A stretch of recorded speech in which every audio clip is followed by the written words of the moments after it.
قربانی کے جانور کا گم ہو جانا۔ مالک نصاب نے قربانی کے لیے بکری خریدی تھی، وہ گم ہو گئی اور ایک شخص کا مالک نصاب سے کم ہو گیا۔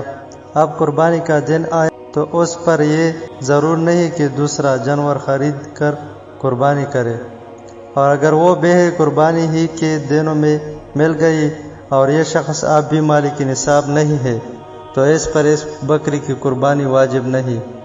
وہ کون سی 4 قسم کے جانور ہے جو قربانی کے لیے درست نہیں؟ حضرت علی مرتضیٰ رضی اللہ تعالی عنہ سے مروی ہے کہ نبی اکرم صلی اللہ علیہ وآلہ وسلم نے فرمایا 4 قسم کے جانور قربانی کے لیے درست نہیں ہے: کانا جس کا کانا پن ظاہر ہو، بیمار جس کی بیماری ظاہر ہو، لنگڑا جس کا لنگ ظاہر ہو، اور ایسا کمزور جس کی ہڈیوں میں مغز نہ ہو۔ میرے چینل پر صرف اسلامی ویڈیوز اور اقوال کی ویڈیوز ہے، پلیز ویڈیو کو لائک کریں، چینل کو سبسکرائب کریں تاکہ ہمارا حوصلہ افزائی ہو سکے۔